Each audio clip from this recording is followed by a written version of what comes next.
Hello again. So tomorrow marks 43 years since the death of founder of the Black Consciousness Movement, Stephen Bantu Biko. The anti-apartheid activist died while in police custody in 1977. We reflect on his teachings through his life and what it means for modern-day South Africa to be conscious. Joining me to discuss this is author and renowned poet Siza Mokhele and Pan-African Psychology Union President Professor Saths. Very good afternoon to both our guests, and thank you very much for joining us. Siza, perhaps let me start with you. A lot has been said about Stephen Bantu Biko and Black consciousness. When you internalize what consciousness actually is, what is your understanding? Yeah, no, thank you, Sis Dudu, for having me, and Sanbona. Black consciousness for me really means being aware of your blackness, of who you are, you know, of being proud and claiming that has been taken away from us as Black people. So that's what Steve Biko was talking about. Yes, celebrating your blackness. Sure. And would you say the celebration of your blackness was more political or spiritual? It's actually, I think it's beyond the political, because, where do we start? We start with spirituality. Truth is, we've lost our gods. We're not sure what we stand for or where we stand. Namahlose, as we speak today, we've lost a lot of who we are. Even in spaces we find like ourselves, in institutions, you know, we're still not conscious of what it means to be Black, Sis Dudu. And that is so deep, it's so profound. I get overwhelmed at that, because where do you start fixing it, except for, let's start with the hair, maybe, you know, which is only a part of what Black consciousness really means, because it's in education. What are we taught in our institutions? What are we, you know, consuming spirituality, all these religions being imposed to us, you know, being told what to wear as women because we are afraid of being raped and killed and abused, you know. Yeah, but in the core of it, I think, Sis Dudu, it's about the value systems, the moral values of Black Africans is what Black consciousness is about, because it can speak to a lot of problems that we are facing. Like I said, gender-based violence and the inequality we see in the society today.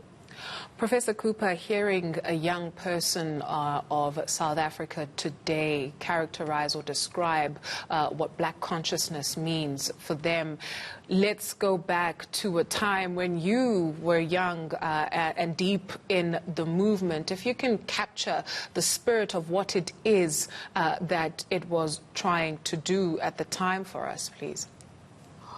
I think it's important to acknowledge that Steve Biko played a signal role in igniting a consciousness that gave rise to critical events in our history after the ANC and PAC were banned.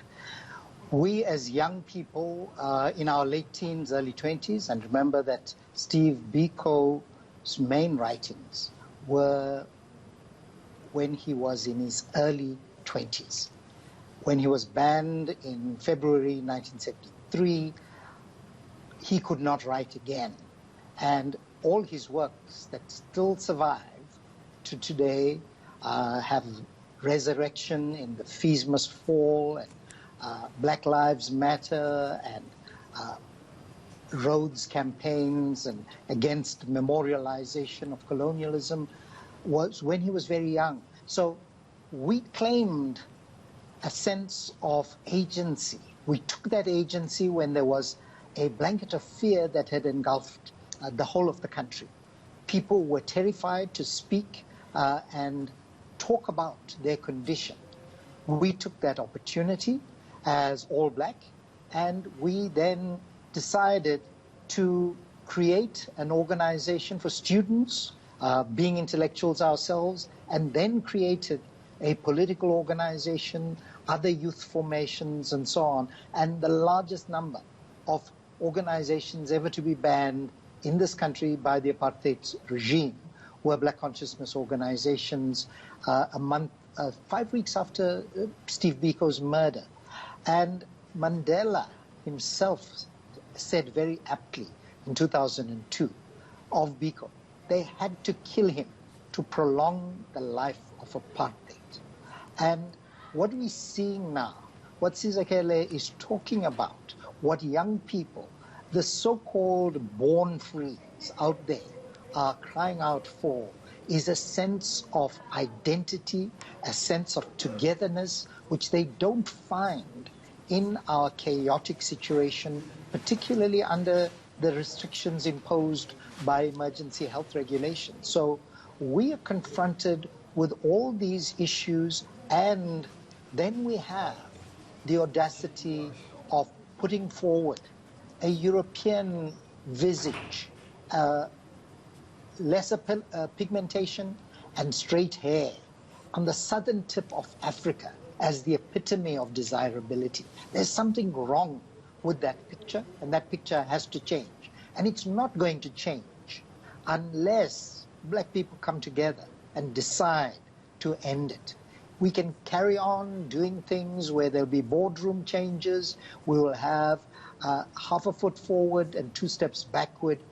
The issue of race, endemic racism in this country, has not been tackled. It is the elephant in the room, and we need to exorcise that demon, because the nightmares of the past persist in the current and will come to haunt us in the future. Siza, Professor talks about things not going to, or things are not going to change unless black people come together. And one of the cornerstones of black consciousness was black unity, or is black unity. What would that look like for us today? Yeah, Sister Du, Professor is so right. And the first thing that comes to mind, for example, like I say, it's just about going back to the basics for me. For one, let's pay our artists. You know, that's how we unite and claim our identity in the art that we produce, you know, because art plays a very important role in our mental health, in our history, you know. So we need to really unite with the older generation as well to meet each other halfway and stop this. There's a lot of separation. There's a lot of separation in this country. It's overwhelming, you know. If it's not a fight against men and women, it's a fight against the born frees. I'm not even a born free, by the way, but you know, the younger generation and the older generation, there's so much separation that we really need to just have a family meeting and talk about these things that really matter. And I mean, some of the protests that the professor is talking about might look like, you know, we're fighting stupid things like hair or a statue to fall, but it's all psychological. Like, it damages us internally, and that's what Steve was talking about with black consciousness, to really embrace us from the core, from everything, from all of us, from all of that we are.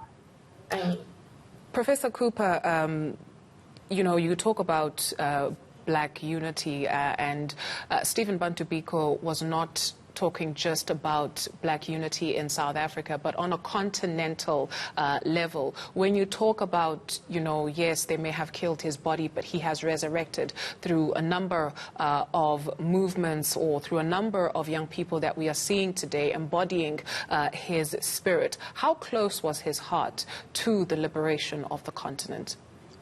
Well, it was quite close, because we looked at the issues that happened not only on the continent in terms of the writings of Pan-Africanists and others, from Nkrumah through to W.E.B. Du Bois, Frantz Fanon, and the American black writers. But it was about reclaiming that humanity that all of us have.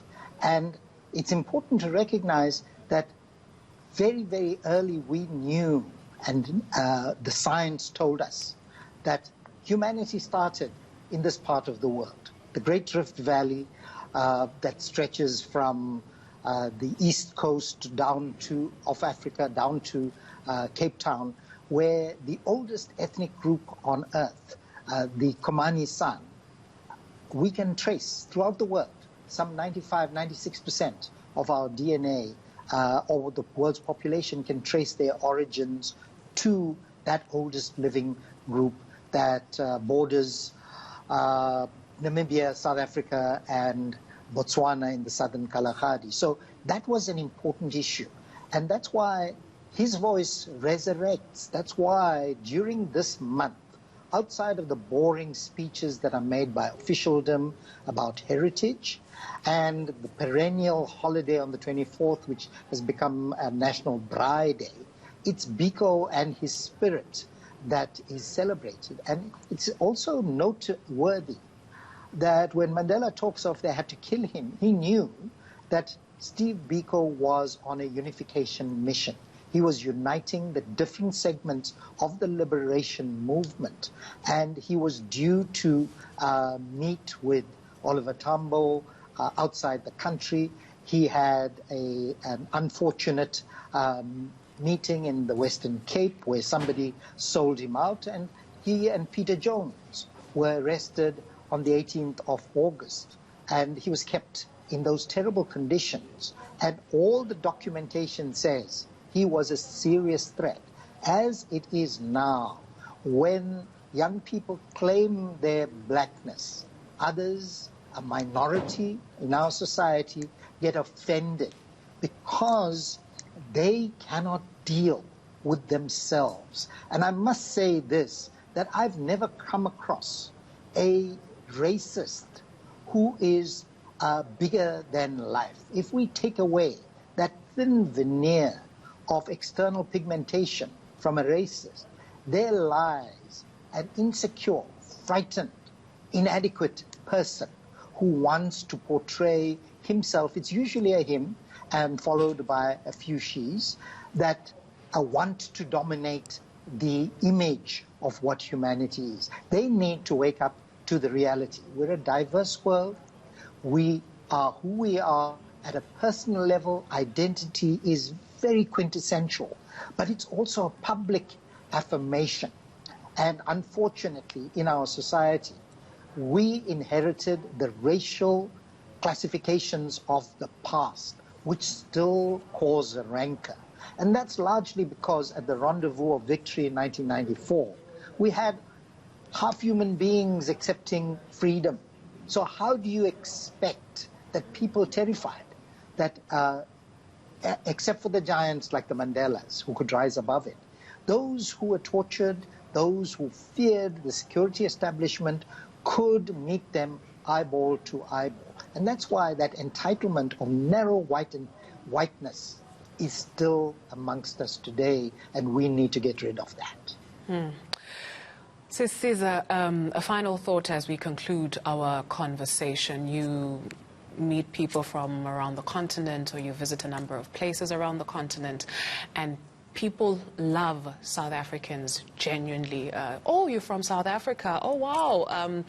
I really love you guys. What is it like to be a black female South African? Your response? Sure, it's very scary, I mean, in the times that we live in. But just to add on what you're saying, we also love other people from Africa. I remember growing up in Soweto, we lived with the whole continent in one neighborhood, you know, and like I said, a lot of things are still separating us. We hear of xenophobic attacks that we can't really relate to because it's deeper issues, you know, that speak to even what we're talking about today. The consciousness, like, means people should be proud and be given equal opportunity to prosper in their societies, just as Steve Biko did. You know, he was interested in communities and highlighting the greatness in each and every one of us, you know, all contributing to this beautiful indigenous knowledge system that is ours. But parting thoughts, I really wish that, you know, even the media, Sister, can we just highlight a little bit more good things about ourselves, you know? I know, hey, sometimes you believe things most born as a child, you know? It's not these bubbles. So can we all just play a role in playing on our strengths and just finding a way to have these conversations and really celebrate everything that is ours, everything, and pay our artists, please. Representation matters. I think it was Umamle Tambulu who says, "Ilifa lezithutha lidliwa ngabahlakaniphileyo." Professor Cooper, final thought from you. What do we do going forward? What do we do more going forward if things are just remaining the same? They'll remain the same if we don't take hold of the narrative, Duduzile. As Siza points out, and as you are saying in your interspersions, we need a fresh journey of rediscovery where all of us, black and white, male, female, other gendered, in this country and elsewhere, can emancipate ourselves from the shackles of biology, history, and circumstance so that we regain our common humanity without rancor or bitterness. We can then truly unshackle ourselves from that historic subjugation, enabling us to realize our common humanity and serve everyone, irrespective of the damage done to us in the past. If we don't, we will inherit the same problems. In a few years' time, we'll be speaking about the same issues. We need to be open, honest in our discussions, avoid the blame game, and acknowledge fact, not attempt to create a miasma that requires unpacking.